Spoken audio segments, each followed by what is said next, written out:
Great Nation, to this episode of the Success Great podcast with your host Hussein Talib. In this episode, I have with me Scott Cartwright to talk about how to build seven-figure brands and unveiling the secrets behind the successful brand building strategies. Scott's story is one of the remarkable transformations and unwavering entrepreneurial spirit. After a decorated career as a naval aviator, he shifted gears and carved his path in the world of personal care.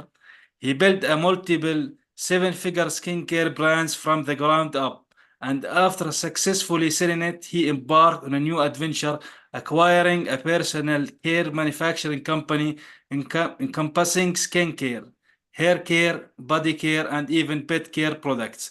Now, Scott's passion extends beyond his own ventures.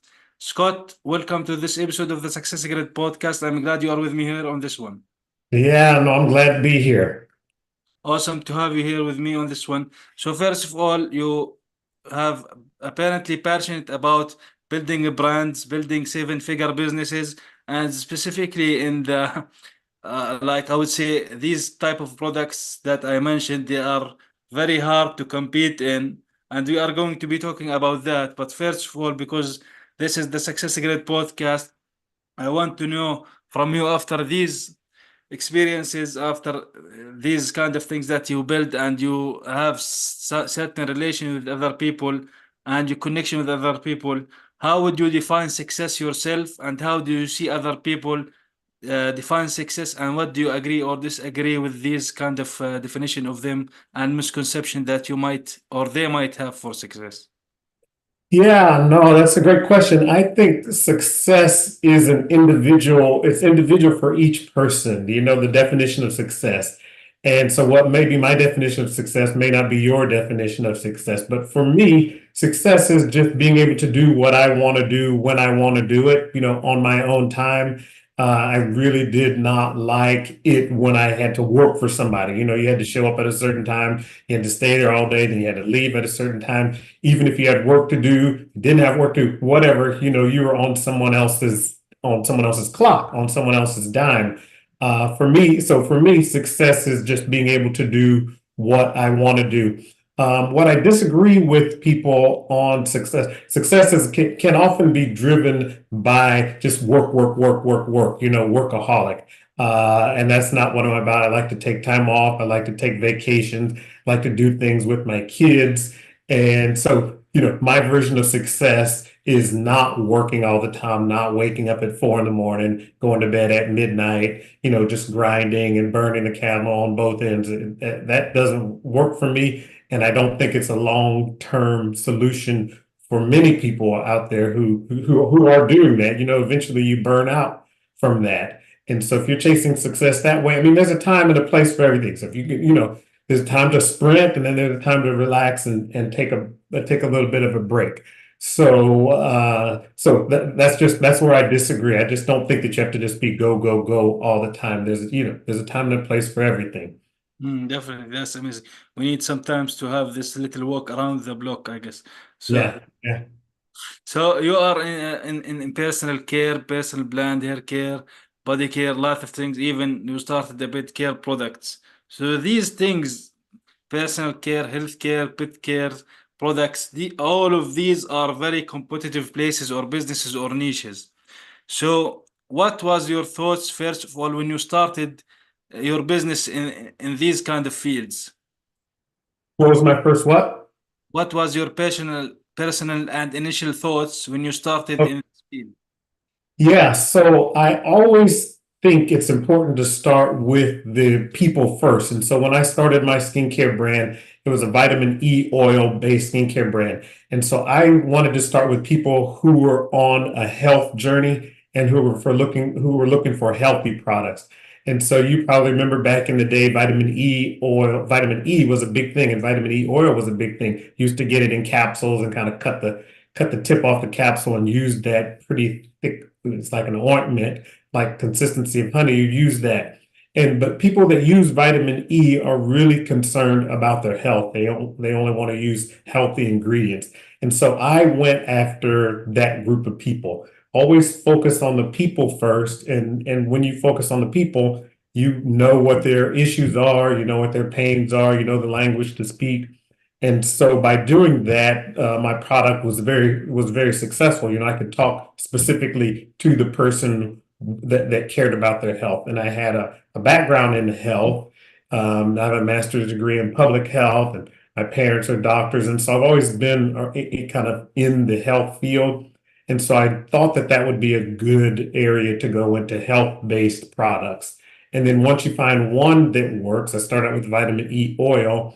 And then once I saw that that worked, I quickly decided to make a facial cleanser, so a face wash, a moisturizer for the daytime, a moisturizer for and that daytime moisturizer has SPF sunscreen in it, a nighttime moisturizer that didn't have the SPF in it, an eye cream, and a scrub as well. And so they were all based on the health theme around vitamin E. They all had vitamin E oil in them. And so I always say focus on the people, people, people. That's where the gravy is, you know, that's where the juice is, that's where the good stuff happens if you focus on the people.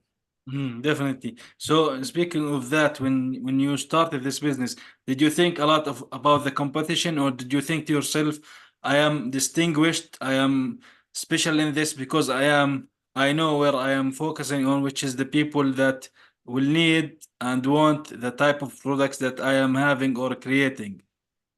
For me, I had to do a little bit of both because I always like to look at the market and see what's out there. And so I had the initial idea for vitamin E product. And then I also looked and did some research to see how many other people were out there with a vitamin E oil product. And there was only two or three that were out there with it. And so I decided to go for it. Sometimes you can go after a market where there is a lot of competition if you really have the people dialed in. And in addition to the people, have some unique ingredient in your product that's going to make it really stand out and really be appealing to the people that are in your market. But to answer your question, I had to do just a little bit of both because um, I did not want to just come out with some other product if there was a lot of products out there, and I wanted to keep it. I wanted to keep the ingredients fairly simple. If I had seen that there was a lot of competition with just vitamin E, I would have added some really unique ingredient to the product so that it would stand out from the competition. Mm. So did you ever think that your businesses would be seven-figure businesses, or did that just happen, or did you plan for it, for example? Some people Yeah, might ask that question. yeah, no, I did not plan for it to be that. You know, I started the brand. Somebody told me you should start a skincare brand, and I didn't think it would work. You know, I was like, oh no, that there's a million skincare brands out there. No one's gonna buy mine. You know, buy my product. And so, but I did it just to see, and it worked, and it just kept growing and growing and growing and growing. And then a private equity firm approached me to buy it. But I did not start out, you know, at the beginning, I didn't think it was gonna work, but I knew it was a mass market. You know, skincare, beauty and skincare is such a big market. People spend billions every year on it. You know, so I thought it would be something good to go into, but I never knew that it would turn into a seven figure exit someday. Yeah. So now, do you think, in your experience building this e-commerce, let's say business or business in a, I would say, a very competitive market in the health, it's basically healthcare, personal care, even pet care now. Also, these kind of things are very competitive. What would you say let's say maybe the framework or the things that are important as a strategy, or even maybe tactics for any business to have and implement? You talked about caring for the people, but what are other aspects that are added to this that will help a business to be a success? Yeah, so those are the three P's that I talk about. So the first one is people, you know, always have that group of people, you know what they care about, you know what their pain is. It kind of helps if you are a member of that group because you really can speak the language and you know what you're trying to achieve. So that's the people that we've talked about. The second P is the product. So the product, you just need to make sure that it is first and foremost a great product, quality ingredients, and that it has the ingredients in it that people in your audience and in your market are really looking for. As I mentioned, it would be nice if it had a unique ingredient, some sort of hero ingredient that you can call out so that people realize that there's something special about it. Ideally, also, that hero ingredient will have some special characteristic about it that works really, really well. You want to be able to call that out because you want it to be efficient and the efficacy of it to be great so that you can talk a lot about that and so that no one else can talk about that product, that ingredient in their product. That's the second P. So we got people, we got product, and the third P is platform. So you need a sales platform where you'll be able to sell those products to those people. And so I wound up selling my product on Amazon. How huge Amazon is, and all the shoppers are on Amazon. And so I was on Amazon, and I was on Walmart as well, walmart.com, and then on my own Shopify or on my own e-commerce, just our branded website. So that, people always want to go and look on a website to find more information about your product. And on the website, when you have your own website, you can control it more. You can collect email addresses, so you can do sales, and you can change up things and make new announcements and about new products and things like that easier than you can do on Amazon. So those are three: people, the product, and the platform. Once you have all those, you are off to the races. Mm. That's very important. Now, the people are already there, for example. So, when you talk about Amazon or Walmart, these are platforms that already have huge buyers within them, huge amount of people visiting their websites, for example. But they also have a lot of products that are similar. But at the same time, when you distinguish yourself, like you mentioned, some kind type of maybe formula or maybe element in what you are offering that have certain benefits for the people within that platform like Amazon or Walmart, like you have built or you did not have to go out basically all the time and find new people yourself. These kind of platform were there already with people, and you attracted them with certain type of products that they would want to buy.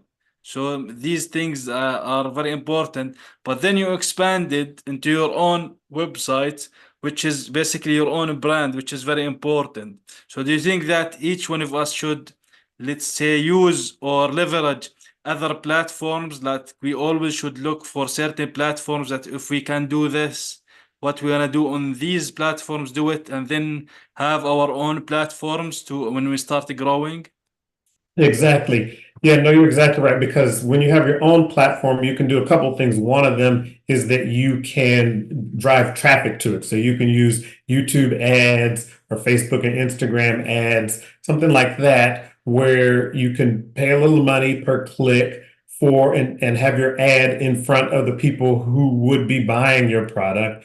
And then when they click through to your website, then you can capture those people a couple of ways. One of them is that you can offer them something, some sort of lead magnet or some sort of report or coupon or something like that, where you can collect their email addresses. And once you have their email addresses, over time, your email list will get bigger, and then you'll be able to send out sales and promotions and things like that to that email list. And then you also, when they visit your website, they'll get, a cookie on them so that you can remarket to those people in a little bit different way in the advertising platform. So Facebook, for example, Facebook is going to know that someone visited your website. And once they have that cookie, and they go back out to Facebook or other places, and Amazon even does it too, but you go to other places and that cookie follows them. And so it shows them an ad that is meant to bring them back to the website again, kind of like a warm audience. They were cold when they first came, but now that they visited you, they became a warm audience. And so you can advertise to them in a cheaper and better and a different way. Also on the website, you can control the process a little bit better when they go through the sales process, because you can do upsells, downsells, cross sells, all these different things to get them to add different items to their cart so that you can increase your average order value. The type of things that Amazon tries to do and does a little bit, but Amazon's really not trying to encourage them to increase the cart of your products. They're just trying to get the Amazon cart increased. So you probably see on Amazon, it will have a product there and it says people buy these two products together, but that product that they're buying yours with isn't necessarily your product. Whereas on your website, you're going to encourage them to buy that product with another one of your products so that you can increase that average order value. So it's very important to have your own website because you can do all of those different things so that you can make more money at the end of the day. You control the process and you can collect the contact information for the people who visit you and then use that to drive even more sales to you. So from what I understood, that you have personally documented the launch or the launch of the skin product, skincare brands, right? So what does that mean to you to document that publicly, and why did you do that exactly so we can understand what is it exactly? Yeah, so I am launching a couple new products. So I own a skincare manufacturing company. And so what these are products that we call our house brands. And so one of them, for example, is a product for chakras. So people on a spiritual journey, facial serums that awaken and balance each of the seven chakras. And so I am launching that publicly and I'm recording every step that I take along the way of launching that. So I started that when I first launched that product as well as a couple others.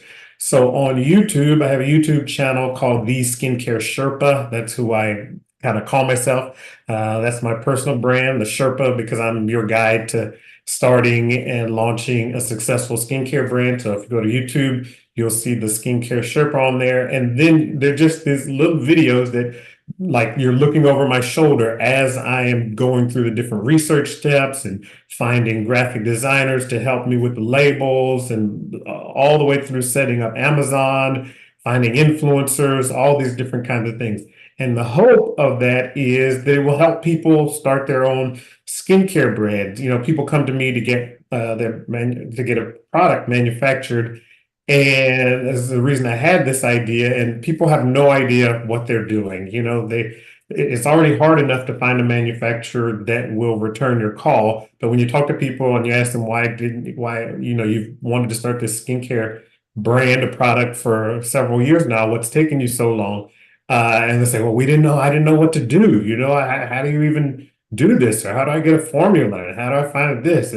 And so I just decided it's easy for me. You know, it's always easy when you've done something before. You know, like I couldn't fix a car or whatever, you know, but it's the people who fix cars, it's easy for them. So I just thought that it would be a good idea if I just record myself, what I'm doing, and then people that are coming along that want to do the same thing, find the video, watch it in hopes that it will help them start their skincare brand. Yeah, So I yeah, shortcut, you know? that's very impressive. You're being authentic and you're sharing your journey and how you're doing things, which is very important. A lot of people, a lot of us sometimes get stuck in certain things that are actually simple to do, but we stay stuck on them because we think we don't have the right answer to do it. But sometimes Yeah. there are multiple things and multiple ways to do them. So you can always take action. So this is important to take action. And sometimes if you have mistakes or did mistakes, you will learn from. And also with what you are doing, you're showing others how to do certain things, which is very authentic and very real. So Yeah, now, and you have a guide, you know, someone holding your hand to kind of to help you along the way because I say everybody has $1 million skincare product inside them. You just need a little help to get it out. And so that's what I'm trying to do. I'm trying to hold your hand and help you get it out. well, that's awesome that everyone has skincare product in A themselves. million, $1 million skincare product inside. That's amazing. Well, Yeah, I have to look for mine then. you So do, you do. awesome. So throughout your business and careers, what were the worst advice that you have received and you applied and did not work and you regret listening to that advice? The worst advice? Yeah. Oh yeah, worst advice. Let's see. Um, I think some bad advice, maybe worst advice, is people when they tell you that you have to be everywhere, like you need to try to do all these different advertising ways, marketing or sales or all these different things. They'll tell you you need to do direct mail and you need to do email and you need to do Facebook ads and you need to do YouTube pre-roll ads and then you need to get in a magazine and then you need to go to, all these different things. And when you try to do all those different things, what winds up happening is nothing works. And so when you realize pick one, two, maybe, and then focus on that until you can get that to work. And then once that works, then you can move to something else, but as entrepreneurs, we always have bright, shiny object. I have it myself. I try to fight it, but it's hard to fight off. That's why I'm like creating 3 or 4 products now, just because I see opportunity and I want to do it, but I'm still kind of moving each product through the same process. But don't try to do too much. Just try to focus on one thing. And once that one thing is working out, by all means, move to something else. And then when that thing's working out, then move on. As long as you have a plan in place to keep the other things moving without, without your guidance and without you managing, as long as those things can move, then sure, move on to the next thing. But don't spread yourself too thin. Yeah, that's very important. Like you mentioned, we are spreading ourselves too thin into multiple things, multiple aspects, multiple platforms. And you also mentioned opportunity. So my question would be is how can someone maybe find the best opportunity for them? For example, if we're talking, for example, personal care or these type of things, there are multiple things or products, type of products in there. So do you think there is a certain way to have this type of way to find the best product that they can start with and focus on instead of focusing, yes, this product seems good, this one seems good, this one third is better. So these things will waste your time and will actually not start anything at all. So what is the best way to find this opportunity, do you think? I think the best way to start is with the people, not the product, but start with the people. And then the best person to start with is yourself. Usually you have some sort of issue that you're dealing with your skin that you would like to take care of. You've tried a whole bunch of different things and none of them have necessarily worked, but you liked one thing about one product and you tried one ingredient over here and that may have worked. You tried something else. Let's say you have dandruff. If you have dandruff, then you have tried, guaranteed, a bunch of different dandruff products or a bunch of different acne products or eczema products, things that worked a little bit, but not quite. And you always say, hey, if I had this, I would make it a little bit thicker because in the wintertime, something happens. Or this is just too, I don't like the scent of this, or it's not quite working, or whatever, all those different things. So if you can, it's always a good idea to start with the people, and that person is you because you know things that you have tried before that you don't like or that you do like, but you would add one other special ingredient to it to make it even to stand out even more. So, like I said before, focus on the people, and when you focus on the people, everything will fall into place. And guaranteed, if you have a problem with dandruff or whatever it is, hundreds of thousands of other people have that same problem. They're looking for a solution because they can't find a solution. And then you can create that product and get it in front of those people and they will gladly buy it because it's perfect for them. A lot of people selling products out there, they aren't the target market. So it's hard for them to create the perfect product. And it's hard for them to talk about that perfect product and the pain that it solves. But when you are that person, it's pretty easy. That's very important. So now, what do you think are some of the best resources, tools, or books maybe that you would recommend personally? Nowadays it's hard to beat AI. So you can ask ChatGPT or Gemini any and everything out there. And so since Gemini has read the internet, apparently, it's going to know more than even the top natural product scientists knows. So I would rely heavily on AI. Get things wrong, but it's a great starting place to get you, 90, 95% of the way there.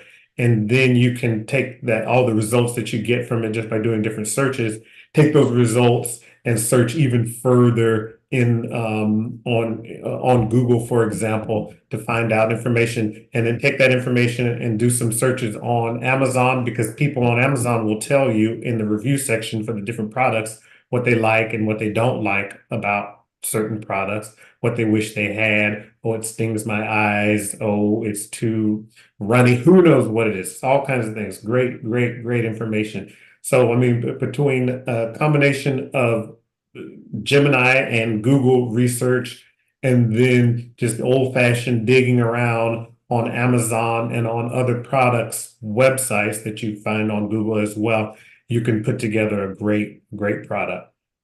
Definitely. So, do you have some kind of a final takeaway, or do you think that we missed something important talking about this that you can add here at the end of this episode?